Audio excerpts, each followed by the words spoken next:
everyone, and welcome back to Hot Mess But Blessed with myself, Olivia Vers. Now, today's episode is going to be all about my first 6 months of grief, and we've hit the 6 month mark. It was the 1st September, a few days ago, 2 days ago, and yeah, that marks half a year since my dad passed away unexpectedly at the beginning of the year. Now, I actually don't go by like the 1st of March when he died. In my head, I kind of always, I've been grieving since like the 27th of January, in my opinion, but obviously there was all the commotion for 5 weeks and all, just that process. And then obviously he officially died on the 1st. However, I'm still going to get into it anyway.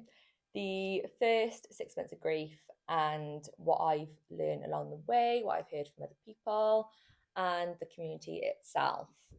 So I actually briefly spoke about this on my TikTok, and yes, she's got TikTok. I actually never saw myself getting it, and I was never interested in getting it. But my one friend, Sash, said to me, she was like, so many people talk about grief on there, and it's just like another little world to it. So I thought I'd download it, have a little look at what the grief space is like on there, and it is definitely like an extended space for grief and the grief community. So I just getting stuck right in on there really, and I am primarily using it for grief and like grief awareness. So yeah, I done a TikTok over there. I think there was like 2 clips. They were like a minute long each, but I briefly spoke about what I've learned in my first 6 months of grief, and I'm gonna talk about it in like a little bit more depth on the podcast today. So here we go. If you are someone who is grieving as well, you have probably heard these points before, but I'm just going to give my spin on it. So the first one being is happiness and sadness can coexist. Now, this is something I feel like quite strongly about, because when you're grieving, it is so, like, everything is so fucking shit. Like your world is literally falling apart, and the emptiness inside you is permanent. The sadness inside you is always there. So when you do get these moments of, you catch yourself laughing sincerely or you find yourself smiling sincerely, never ever ever feel guilt for that. And I know I have briefly spoken about this before, but I caught myself laughing not even that long after my dad passed away, and it honestly was a good moment. It felt really good to just feel laughter again, and it was in work, my work girls, because I always say they're fucking hilarious, and it just felt so good to have that sense of, just for like a split second, like normality, when in actual reality our lives are the furthest thing from normal and they've been flipped upside down. And just also never feel judgment from anyone else, and don't care if people do have judgment, because I can just imagine there are people out there who would onlook grievers when they're having a happy moment, or they're laughing, or they're smiling, and thinking like, God, she's gotten over it quick, or oh, her dad or whoever only died a few weeks ago or a few months ago. Like, how is she laughing? Like, she must be so over it. And that is like the furthest thing, because inside we are absolutely broken. Like, we are shattered to a million pieces, which will never be put back together again. And if we can really take those moments, we'll take them, because we have had and are having the worst journey ever. So give us a little bit of slack. Like, let us laugh, let us enjoy life to the degree that we can, because I know people probably look at me and think I'm on, like social media talking about it, and sometimes I can seem really upbeat, and I am, like, that is me, and it's part of my personality, and I know that is exactly how my dad would want me to be. He'd want me to be that Liv that he knows and loves, and to make people smile or like laugh or whatever. Like, it sounds so cringe, but this is my outlet to show the reality of grief, and the good times and the bad times, because they both still happen during grief. My second point then is that grief is so unique and so personal to you. And it is so true what people say, that no two people grieve the same. And I have completely learned that along my journey as well, with different family members. And you really need to just respect those boundaries, because everyone, like, I'm so comfortable talking about my grief. I will talk about it all day long. but others obviously don't feel as comfortable doing that. So it's definitely really important to try and gauge that conversation if the individual does want to talk about it or not, because one day you can feel really up for talking about it and you want to talk about your emotions, and then the next day you don't. And we like to create safe spaces for people to be open and honest and talk and release their emotions, but sometimes, because it's such a difficult conversation, sometimes it's just not possible for the person that day because they might be so overwhelmed that just one conversation can spiral them into just this deep decline of sadness. And we obviously say it's so good to let your emotions out, but sometimes you really do just want to do it in your own space and in your own time, because even though I've said like I could talk about it all day long, sometimes, which I can, but I can keep it together and then I'll get home and just release the tears, because I don't cry that much around people, I don't think. Like, you can definitely get me in a moment, like I did yesterday with Laura in work. I just started crying, talking about it, and I was just like, oh, here we go, here's the tears. But the whole breakdown would be in the house on my own, having a griefy session.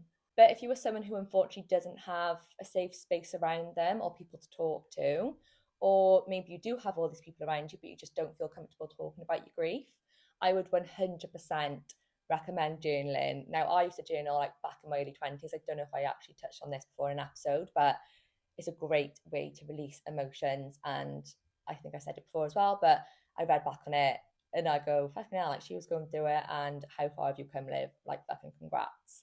And you just release so much and learn so much about yourself, and you understand the situation better when you see it in front of you written down. And do not cringe yourself out by doing it. It's not fucking cringy. I think it's so important to be self-aware and knowing what you want or what you need or what you're experiencing and feeling, and being able to find a solution to that and to make your head a lot clearer. Because I don't journal the way I used to anymore, but with this grief and trauma, I definitely write down emotions and feelings in certain moments and on certain days, just to kind of keep record of it, and also to talk about on here as well, because they can sometimes lead to conversations I can have on a podcast. And yeah, I would 100% recommend journaling. Point number 3 is that you'll never get over it. And this is more so advice I've been told from others who have experienced grief. So this isn't necessarily my point of view, but partly is because I can definitely understand what those people mean by it. Because how the fuck would we ever get over this? You literally cannot. I don't think you can even move on. Like, just none of that context or wording makes sense in grief to me. And you learn to grow around it. I think I've definitely noticed that, because people do say in 5 years' time you can miss them just as much as you did in the first year. I've heard different opinions on the second year being worse than the first, or the like fourth year, or however. And that takes us back to the point of grief is so unique and everyone's experiences are completely different to each individual. And I actually saw, or I see multiple posts on Instagram describing grief in diagram form. I don't know if that even makes sense, but basically I'll describe it to you. So it was a picture of like this ball in a jar, I think it was, and it was saying that the size of the grief never minimizes. The grief is always there, but you learn to grow around it. And there was also another one, and it was saying, the same context, and it just said grief is like a weight in your pocket. The weight never gets lighter. You just learn to carry it. And that is, I do like all these, even though it might seem so bizarre, but it's really telling you this shit isn't going to get easier. If anything, it's going to get harder the more time that goes on. You will potentially feel worse, and certain years will be worse than others. And I can see it, because I said it in my last episode about naivety, but I can still kind of hear him. I can still feel him. It doesn't feel real sometimes. I can't get my head around it. And fuck me, like, when it gets to a point where I'm saying I haven't seen him or heard him in 6 years, the thought of those moments just literally makes my stomach turn. And as you can hear, make me so upset because you just never imagine like your life without these people. And I'm gonna have to wrap that point up a minute because I'm about to cry. Whew, anyway, little breather, but it kind of probably leads me on to my next point pretty well. That grief is a roller coaster. I actually tried not to swear then because I'm sure people are probably sick of how much I swear. My mum will probably kill me. But grief is a roller coaster, and so cliche again. I feel like all these points are, but they're so, so true. And not one day is the same. Well, sometimes you can obviously get weeks and stuff where you might feel a little bit better than others, but like all in all, like one day isn't the same.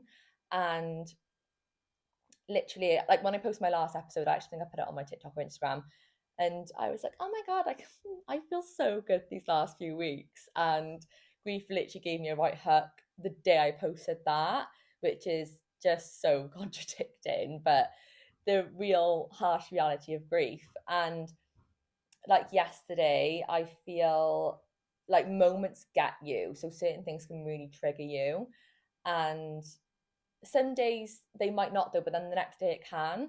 And an ambulance, I was driving home last night, and then an ambulance drove past me on the M4. I could see the blue lights like for ages in the rear view, and the closer and closer it was getting, I would notice it was an ambulance, and everything came just like rushing back to me. And you see everything so differently. So I've always been like quite emotional and like very aware of stuff anyway before, and like, you know, you'd be like, oh my god, my heart goes out to them. But now I've actually been in that position where my dad was in that ambulance, like everything, you see everything through a complete different light.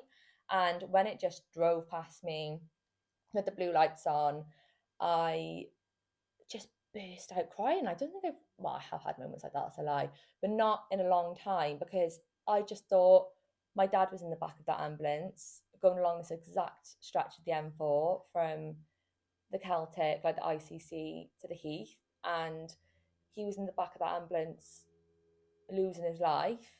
Slash, in my opinion, like others said, he was dead the moment he hit that floor.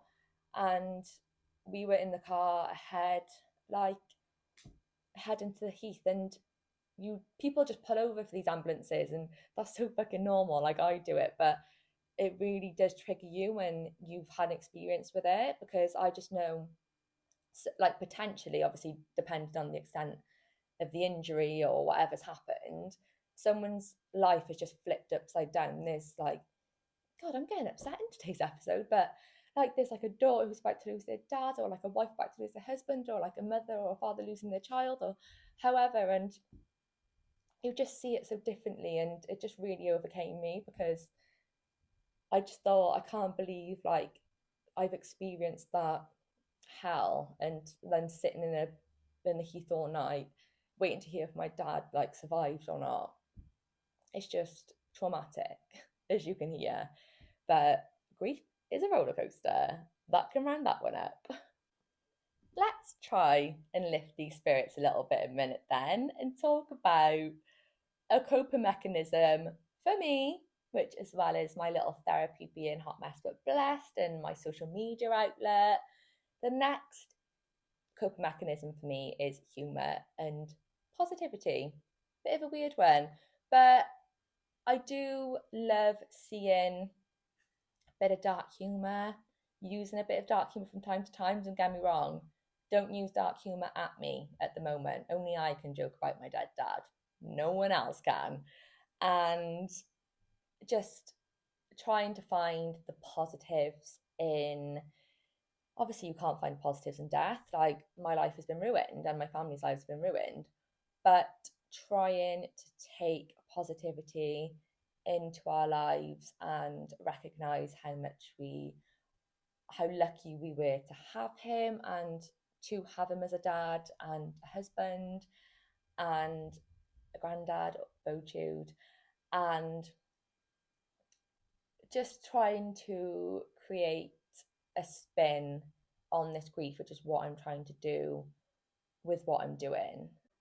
And when I started my grief journey and I was looking for all these podcasts and pages, that I was looking for almost like answers for at that moment in time, because I was so new to grief. Like, I'm talking like really early on. And I was like, what is this feeling? Like, what does this mean? Like, is this right? What does anyone else feel what I feel? So when I come across platforms on Instagram, TikTok, any social media or podcast, like, and they have a bright, positive, and humorous attachment to them, I find that so enjoyable to listen to and to watch, because it is also doom and gloom. So to keep that morale somewhat up a little bit is what also I'm trying to do, because even though these characters with big personalities, we still suffer and feel the sorrow so very deeply. But this goes for everyone and not just grievers. Like, life can be so fucking shit anyway. So whilst we're still here and we're living and we're on earth and we're breathing, like, we may as well just make the fucking most of it and live life to the absolute full, which is so cliche, but it's so true. Because just the same way that our loved ones did for the grievers, like when they were here, and we've still got experiences to live and emotions to feel and new moments ahead of us. And like the grievers, like, it's all tainted with sadness, but we've just still got to give it our best shot, because we have no idea how long we've got left on this earth, and we've just really got to take it for what it is, even though it does seem impossible sometimes. But it should give us that push to realize life is so short, and just smash the shit out of it. Don't give a shit what anyone thinks, and you do what you want to do and go out and just fucking nail it, if I'm honest. She is passionate. She is passionate. But it's truly because I was raised by like the most passionate man on the planet. He was so passionate about his work, his business, his family, and just life in general. Like, he was such a life lover, and that is why it's so embedded in me. And he just taught me, you do you for you, and those who care about you, and block out the fucking noise and all the shit, because there's going to be so much of it, and focus on those who matter and what really matters. And yeah, he's given me this massive push in life. He did when he was here, and he will continue to do so when he's just guided me from wherever he is now. Then my last lesson, I think you could call them that I've learned over the first 6 months of grief is, you will miss the mundane things in life so incredibly much. I cannot tell you what I would do, gonna cry again, to go to my mum and dad's house. Then he runs like to the front door to lock it, because he always used to wind me up, being like, no, don't come in. And just seeing him being silly at the door, and then throwing myself on the sofa with him. I'm gonna get fucking upset. But yeah, at those moments are just all I miss, and just looking at him on eBay being like, wow, and just a conversation. You really, really miss it. And I don't think I can actually emotionally carry on with this point. But if you are a griever, you will know it and you will feel it. And you can probably feel my emotion. It is like the worst thing I think that comes with grief is missing just everyday life with them. It's so incredibly hard. Jesus Christ, breather number 2 of the podcast episode. It probably sounds so jumpy because I've got to like pause for like a quick minute to get myself back together. But I can't believe how much I'm actually crying on like social media in this podcast. But I guess I'm just giving it to you so real and so raw and so direct, and the reality of it. Because like, I kind of cringe that I post videos of me crying, but again, I could keep repeating it. But this is the space to show the good, the bad, the ugly, and this journey with others who can relate and are seeking some kind of confirmation that what they're feeling is absolutely fine and absolutely normal. So I'm going to leave it there. Intense episode, heavy, up and down. God, it's Sunday. It's like midday. We've been filming since 11, but let's try and have a good Sunday now. Let's see what we can do the rest of the day. Let's hope it's chirpy, and thank you very much for listening.